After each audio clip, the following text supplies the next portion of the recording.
Hello. In this video, we're going to cover an introduction to functional state and using hooks. And if you want to follow along, then check out the repository. There should be a link in the description, and then check out the 03-functional-state-start branch.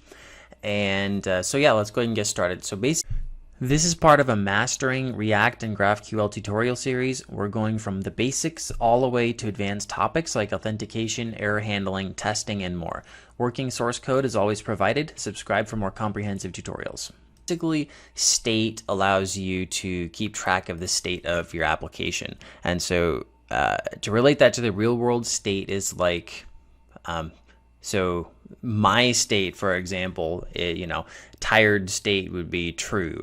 Hungry state would be false, because I just ate. So what is the state of the application, And so we can keep track of that with what we use is we use hooks that React provides us.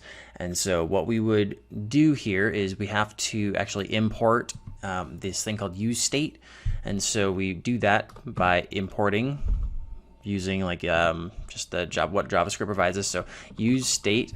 Well, so useState is actually something React provides, and then inside of, and then the state is tracked on the component level. So each component can have state.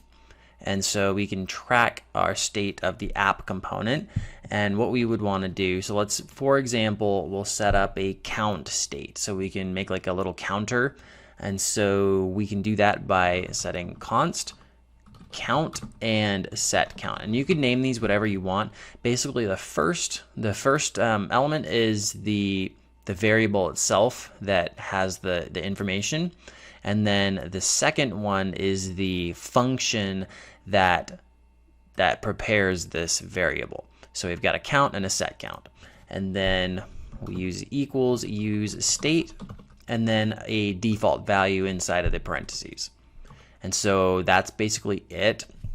Then what we want to do is we want to, we can start out by just saying the default count, or we can print out the current count. So we would do that if we wanted to do that over our header, we would just do something like, we could set an H3, and then we could say the current count is, and then use our curly brackets for an expression, and we can set or display the variable of count. And so if we save that, now if we take a look at our browser, we've got the current count is 0. Cool. And so now we just need a way to set the count to change it higher or lower. And so what we would typically want to do is we would want to set a function that calls this set count function with the new variable, with the new count state. And so let's go ahead and create our function that will increase the count. So we can do const increase count, and then equals, and then basically just set count, and then we're passing in the new count state. So if we're increasing by 1, we would just do count plus 1, and then save that. And so that's our function. So now we just need a button, or whatever user input or user input event would happen to call this function. And so we can make a button for that. So let's go ahead and do that. So we can just do button, and then an on-click handler, so when the user clicks, and then we can just do increase count, and then count plus 1. And so we can save that. And where did my browser go? Okay, so here we are, and let's try hitting count, and that's it. So that's state. Basically, just you just call a function that calls the state hook that updates the state variable, and that's pretty much it. So at this point, in order to prevent you from just copying and pasting, mindlessly following along, go ahead and try to create a button that decreases the count by 1. And we'll do that in a sec, but go ahead and pause the video and try to do that yourself. Okay, let's go ahead and get started. So we just want to basically do the same exact thing. So const decrease count equals 0 parameters, and then set count, and then count -1. Cool. And then we can just create a button. I'm just gonna copy and paste here. So increase count, only instead of that, we'll want to do decrease count. And then count -1. So if we hit save, and now we've got our count -1. And so now now we've got a button counter that goes up and down. So pretty cool. Okay, and so in React, typically how we handle forms is also through state. So we can have, so if we have like a text input field or something, we would have the state of that field tracked in React. So let's go ahead and do that with a text field, and we'll allow the user to set their name. So we will start out with, let's go ahead and create a form field first. So inside of our app, I'm going to put this below the buttons. We can create our form. So form, and then we'll do label, and then we'll have an input of type equals text, placeholder set to your name, and then a value field. So actually, I'm gonna keep that empty first for now. So, and then name equals name, and then we'll close out that form. And then, okay, so we got that. I think that should be good. So let's save that. And so if we take a look at our form field now, we can type in it, but there's no point in actually typing that without a value. So what we need is our value field set up. So if we do this, we'll want to store a value. So if we can set a variable, so a state variable. So let's go ahead and just do that first. So count, we can call it text field, I guess, text field, and then set text field equals use state, and then we'll set the default value to be empty. And so we'll save that, and then we'll use the state of text field in our value, text field. Oops. And so now when we save it and take a look, and we try to type into our field, it's not going to let us, because no matter what we do, the value is always going to be this text field, which is blank. So we have to set the state of the text field to equal the input that we've put in. And so at this point, as long as you're familiar with HTML forms and how you have that e.target.value as the user input, well, you might be able to figure this out on your own. But let's go ahead and set that up. So what we'll want to do is on the change of the input field, we will want to set the state of the text field to the new state. So let's go ahead and set up a new function. So const handle name field change, you can name it whatever you want, equals, and on so there's like event handlers that are triggered by in HTML and JavaScript by and so we typically call it event, but you can call it whatever you want. So that's the parameter, and then so every time somebody clicks something or types something in the field, this will trigger. So what we would want to do is we'll update the state. So, and again, the way that we update the state is with a set text field. So we can do that with set text field, and then on this event parameter, there is a .target.value, which is the target, which is the thing that was clicked, and then value. That's just basically a JavaScript, so I won't try not to ramble on it too much. Event.target.value, and then we can hit save. But then we also need to pass this handle name field change into our onChange input field. So this input field has an onChange handler, And so we need to call handle name field change. So we'll save that. I did a terrible job explaining that. So save, and then now anytime we type into it, this function gets triggered, and then it updates the state. So that is how we update form fields. So let's display let's have this set as a name, so the user can input their name, and then we'll basically just say hello to that person under the form. So we can go ahead and copy and paste hello first name, how are you today?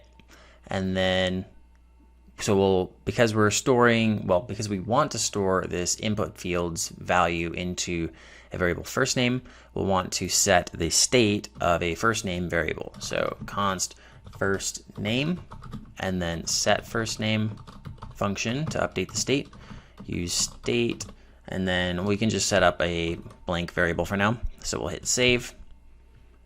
And then, so now we've got this hello exclamation point blank, how are you today? And that's ugly, but we'll fix that soon. So now we want to set this user's first name, but not when they're typing, only when they actually hit submit. So to do that, we need an actual submit button. So inside the form, we can go ahead and create a submit button. So input type equals submit with the value of submit. Okay, and then we'll want an onChange handler called, well, you can call it whatever you want, but on submit handler, actually, on submit equals, and then a function. So I'm going to call it handle submit. And then we need to actually define this handle submit function. Otherwise, nothing will happen, or we'll get an error. So const handle submit equals. And if we try to console.log the text field now, we're going to get an issue. So if we do that, I got to inspect console. Okay, so if I do that, it shows up, but it goes away because we have to do the event.prevent default when you submit a form. So I'm going to add the event parameter, and then event.prevent default to fix that. So now it stays. And so basically, so we have access to the text field, and we want to store that into the first name variable. So all we have to do is, again, set first name, and then set it to the text field. And then we can save that. And now if we hit submit, we got hello Lucy, how are you today? But the problem is we probably want to reset that field. So in order to do that, we would just also have to set the text field to empty. Set text field to empty. Save. And then boom. So we're good on that. So now we'll talk about conditional rendering of components, and we're only going to touch on this. The documentation is pretty good on this, so feel free to check that out. But let's go ahead and just get this fixed. So what we can do is we can use curly brackets because that allows us to run an expression. So what we would want to do is just basically check to see if first name exists, and if the state variable has a value inside or it's not undefined, then we can print one block of text. Otherwise, we can print a different block of text. So what we can do is we'll have a first name, and we'll use like a ternary to check. So if first name is, not evaluates to true, then we can print this text. So, and then we would set up what we want to say. So hello first name, how are you today? And then we can close that out. And so if first name is true, then print this block of code. Otherwise, just like a normal ternary operator, we would print out this stuff. So H3, nobody has filled out this form. And then we can close, well, we've already closed it here. So if we save that, hopefully it will work. So it says nobody has filled out this form. But if we enter your name, Yusuf, hit submit, and there we go. Oh, and I accidentally have this twice. So I would want to delete this one, save. And so basically, yeah, we're able to run an expression using these curly brackets here. So that's it for conditional rendering, even though there's quite a bit more to learn about that, but we'll cover that later. So at this point, go ahead and try to set up something like this. So we've got the current count as 0, and then we've got a drop down where you should be able to decide whether you're going to add, divide, or multiply. So let's say I add, right? So I want to add 14 or 15 to the current count. So I hit submit, and then it adds 15. And let's say I want to divide that by 3. So divide by 3, and now we've got 5. And, you know, etc. So multiply, blah, blah, blah. And then don't worry about the styles, because I'll show you that in a second. We haven't talked about that yet. But go ahead and try to set up something like this minus the styles. And then I'll show you how to do it just in a second. Okay, we're back where we started. So let's go ahead and set up what we need to set up. So the first thing we'll want to do is set up a count input and a set out count input to determine how much we're going to adjust the count by. And then we'll also want to set an operator and a operator update function to allow the user to choose which operator they're going to use. So we do that with just this const count input, basically just the regular state stuff that we've been doing. So then once we have that, we will want to set up an update count function. And I'm just going to copy and paste this because it's quite a bit of code. But I'll take a look. We'll take a look at it at least. So const update count. And then basically, so this will be when you click the form. And so in the case, so first of all, we'll set the prevent default to prevent the page from refreshing. And then we'll use a switch case or a switch statement to determine whether the user chose add, subtract, divide, or multiply.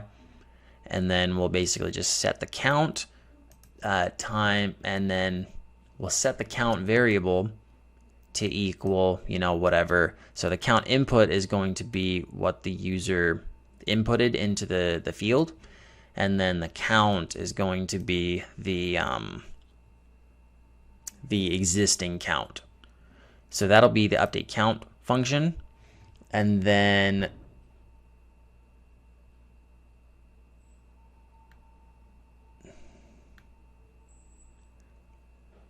we'll want to set up some styling.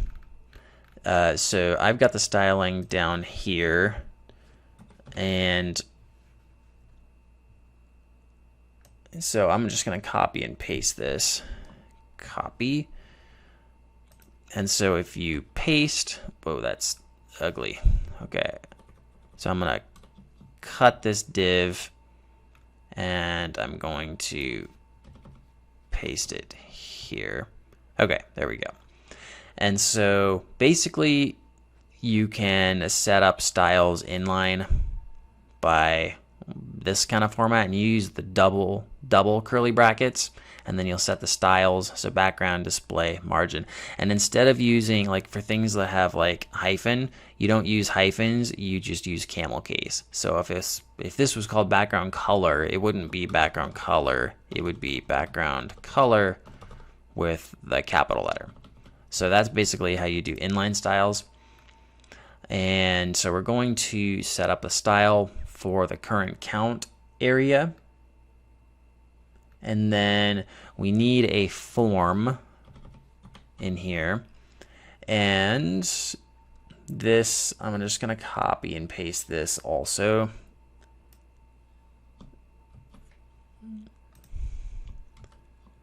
Okay, so that was a lot. Basically, it's just a form with an onSubmit that calls that update count function that we did up here. this update count function there. And I'm going to full size this. So update the count. It has a label that says choose an operator, and then a select statement that has 4 values: add, subtract, divide, and multiply. And then on change. So we've got an on change when, and this is an interesting one. So we've got an inline on change operator, or an inline on change function. So on change, you basically just take the event and then set the operator to the event.target.value, just like what we've been doing, only with select statements instead of text fields. And then down here we've got our number field, so input type of number. Then we've got a value of count input.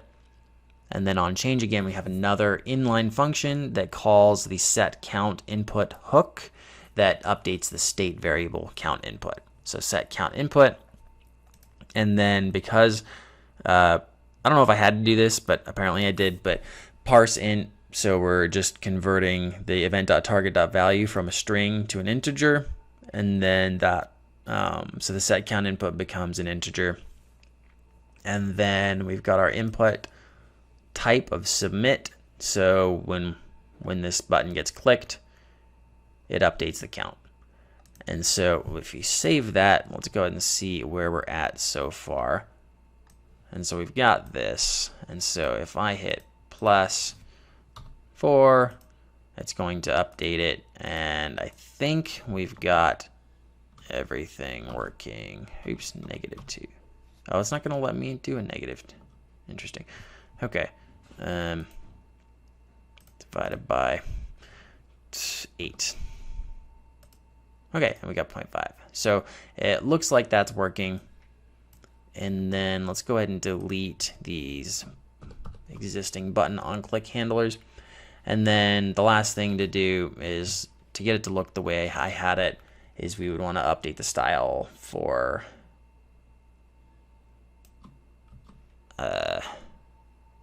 form on submit. Okay, so style, background color light blue. Cut that div piece, and then we'll put it underneath the how are you today. So if we save that, I know that was probably a lot, but just check out the full source code to see how it looks. And yeah, there we go. So that's pretty much it for what was a functional state and components and all that. So that's it. Thank you for watching our video. If you found it helpful, please click on the second link in the description to sign up for our newsletter, where we send our best content to help you improve your skills and stay up to date in the industry. Please subscribe to our channel by clicking the subscribe button below and the bell to be notified when we release new tutorials. That's all for this video, everyone. Have a great day, and I'll see you next time.